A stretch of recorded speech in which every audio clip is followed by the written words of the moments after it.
नमस्कार। मेरे YouTube channel में आपका स्वागत है। आज हम बात करेंगे कि यदि आपके या आपके नज़दीकी रिश्तेदार के घर में जन्म या मृत्यु की घटना होती है तो उसका पंजीयन कितने दिनों में करा लेना चाहिए, और यदि आप समय सीमा पंजीयन नहीं कराते हैं तो आपको क्या समस्याएं आएंगी, और एक्चुअल में समय सीमा मतलब क्या है। मेरा कहने का मतलब ये है कि अगर आपके रिश्तेदार या आपके परिवार में ही जन्म या मृत्यु की घटना होगी मानो, तो आपको पंजीयन जो है कितने समय के अंदर उसको कराना अनिवार्य है और समय सीमा एक्चुअल में क्या है। ठीक है, देखिए, जन्म मृत्यु पंजीयन करने के लिए भारत सरकार द्वारा 1969 में अधिनियम बनाए गए हैं। इस अधिनियम के अनुसार पंजीयन कराने के लिए समय सीमा निर्धारित की गई है।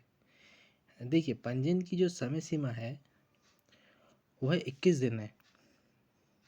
मतलब जन्म या मृत्यु होने के बाद से 21 दिन के अंदर आपको संबंधित निकाय या संस्था से घटना मतलब जन्म या मृत्यु की जो घटना हुई है, ठीक है, उसका पंजीयन करवाना है और प्रमाण पत्र प्राप्त करना है।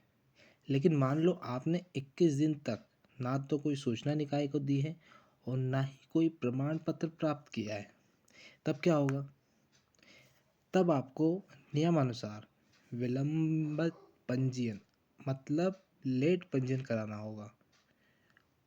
उसके लिए लेट होने की स्थिति में 3 स्थितियां आपके निर्मित होती हैं। ठीक है, 3 स्थितियां देखो इसमें क्या होगी। पहला तो ये है कि या तो आप 21 दिन के अंदर जो जो भी निकाय है, मतलब अगर मान लो आप ग्रामीण क्षेत्र में घटना हुई है, मान लो ग्रामीण क्षेत्र में क्या होता है कि जो सचिव होता है जनरली वो उप रजिस्ट्रार होता है, वो आपको पंजीयन करके देगा। ठीक है, वो आपको सर्टिफिकेट जारी करके देगा, वो आपसे सपोर्टिंग डॉक्यूमेंट वगैरह लेगा। बर्थ के कंडीशन में मान लो माता पिता के, है ना, और डेथ की कैटेगरी में क्या होगा, जिस व्यक्ति की डेथ हुई है उसका जो है आधार या अपना वोटर आईडी, है ना, और जो आवेदन करता है उसके बीच में सपोर्टिंग डॉक्यूमेंट लगते हैं, वो उस बारे में अपन चर्चा बाद में करेंगे। तो आपको 21 दिन के अंदर पहले तो ये करना है। ग्रामीण क्षेत्र के लिए मान लो कि जो रजिस्ट्रार है आपका सचिव वो, और शहरी क्षेत्र के लिए, आप नगर निगम क्षेत्र में रहते हैं या नगर पालिका में रहते हैं, नगर परिषद में रहते हैं, है ना, वहाँ पर आपका पंजीयन होता है नगरीय क्षेत्र के लिए। तो 21 दिन के अंदर आपको कराना। मान लो किसी कारण से 21 दिन के अंदर आप नहीं करवा पाए तो क्या होगा, तो फिर 21 दिन के बाद और 30 दिन के पहले आपको पंजीयन करवाना पड़ेगा। धारा 13(1), ठीक है, जन्म मृत्यु पंजीकरण अधिनियम की धारा कौन सी है, 13(1) के अंतर्गत आपको इसमें जो है पंजीयन कराना होगा। इसमें क्या होगा, आपसे नाम मात्र की फीस ली जाएगी 30 दिन के भीतर, और रजिस्ट्रार मतलब के ग्रामीण के लिए उप रजिस्ट्रार जो कि सचिव होगा, और नगरी के लिए रजिस्ट्रार जो कि आपका नगर पालिका, नगर निगम या फिर नगर परिषद का जो अधिकारी होता वो होगा।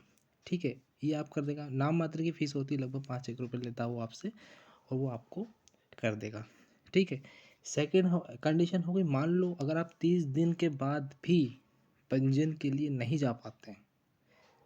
भैया आपका कितना दिन होगा, 30 दिन। ठीक है, 30 दिन भी होगा, 30 दिन के बाद आप नहीं जा पाए तो फिर क्या करेंगे आप इसमें।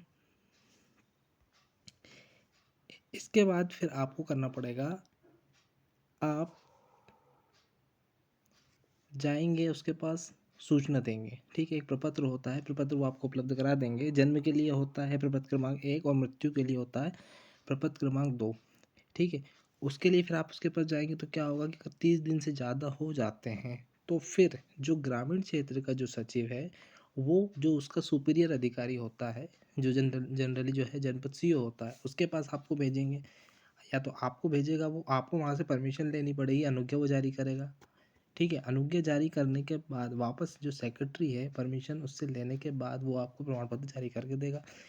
और यही चीज़ अगर मान लो नगरीय क्षेत्र में घटना होती है, जन्म और आपकी मृत्यु की घटना, फिर उस कंडीशन में वो जो उसका सुपीरियर अधिकारी है, नगर निगम, नगर पालिका, नगर परिषद, उनका जो सुपीरियर अधिकारी वो होता है आपका जिला योजना अधिकारी, मतलब जिला रजिस्ट्रार। वहाँ से आपको अनुज्ञा प्राप्त करनी होगी, मतलब अनुमति आपको लेना होगी, और वो आएगा आपका 13(2) के प्रकरण में। 13(2) का प्रकरण मतलब ये हो गया कि 30 दिन से ज़्यादा हो चुके हैं और 1 वर्ष से आपको कम हो गए हैं। इसलिए आपको ये माना जाता है कि आप जितना जल्दी पंजीयन करेंगे उतना ज़्यादा आपके पास सुविधा रहेगी। जैसे जैसे समय बढ़ता जाएगा वैसे वैसे आपको जो है अदर जो है अधिकारी हैं उनसे आपको अनुमति लेनी पड़ेगी। अदर मतलब ये है कि जो सुपीरियर होते हैं उनसे। 21 दिन में बहुत आसानी से बन जाता है। अब अगर मान लो ये कंडीशन हो गई कि भाई आप 1 वर्ष बीत गया, या मान लो आपको अभी जन्म प्रमाण पत्र बनवाना है आपका पुराना। पुराना मतलब ये है कि 1 वर्ष से भी पुरानी घटना हो गई है ना, या मृत्यु की 1 वर्ष से भी अधिक समय की घटना हो गई, तब फिर आप इसमें क्या करेंगे? तब इसमें आपको ये करवाना पड़ेगा धारा 13(3) में। 13(3) का मतलब ये है, देखिए इसमें लिखा हुआ है, जो जन्म या मृत्यु होने के 1 वर्ष के भीतर रजिस्ट्री नहीं की गई हो, वह उस जन्म या मृत्यु की शुद्धि का सत्यापन करने के पश्चात प्रथम वर्ग मजिस्ट्रेट या प्रेसिडेंसी मजिस्ट्रेट द्वारा किए गए आदेश पर विद फीस दी जाने पर रजिस्ट्री की जाएगी। इसका मतलब ये हो गया कि 1 वर्ष से बाद की जो घटना है, ठीक है, उसकी अनुमति, उसकी अनुज्ञा जो है, जहाँ पर घटना होती है, जन्म की घटना या मृत्यु की घटना होती है, वहाँ पर जो तहसील लगती है, तहसील का जो तहसीलदार है, वह अनुज्ञा, वह अनुमति आपकी जारी करेगा। उसके आधार पर ग्रामीण क्षेत्र के लिए वो उनको परमिशन दे देगा, आपके उप रजिस्ट्रार मतलब कि सचिव मतलब सेक्रेटरी को, और शहरी क्षेत्र के लिए वो मिल जाती है नगर निगम, नगर पालिका, नगर परिषद के जो भी अधिकारी होता है आपका, सीएमओ वगैरह जो भी होता है, ठीक है, वहाँ से आपको ये प्रमाण पत्र जारी हो जाएगा। ठीक है, अब देखिए, अब इसके अंदर और मैं आपको, अब आपको बात समझ में आ गई होगी कि आपको 21 दिन के अंदर कराना है, नहीं तो आपको 30 दिन के अंदर कराना है, और 30 दिन से 1 साल के बीच में आपको निकाय के पास जाना है, और 1 वर्ष से ऊपर हो जाता है तो फिर वो तहसीलदार करेगा। तो ये आपके नियम है समय सीमा के। देखिए, वैसे ये जो अधिनियम है अपना 1969, ये वैसे तो पूरे भारत में लागू है, लेकिन कुछ कुछ जगह इसमें ऐसी हैं, आप इसके स्क्रीनशॉट ले लीजिएगा। ये लगभग इतने राज्यों में जो है लागू हो गया है। इन राज्यों में से कुछ जगह ऐसी है जहाँ पर ये भी लागू नहीं हो पाया है किसी कारणवश। ठीक है, अब इसके बाद भी अगर मान लो आपके जहन में, आपके दिमाग में कुछ किसी भी प्रकार की जन्म की या मृत्यु का आपको सर्टिफिकेट बनवाना है, कहाँ से बनवाना है, क्या बनना है, क्या डॉक्यूमेंट लगेंगे, ठीक है, और अगर किसी भी प्रकार की आपको इस प्रकार की समस्या आती है तो इसमें आप मुझे कमेंट कर सकते हैं। ठीक है, अगर आपको वीडियो पसंद आया हो तो चैनल को सब्सक्राइब करें, लाइक करें। धन्यवाद, थैंक यू।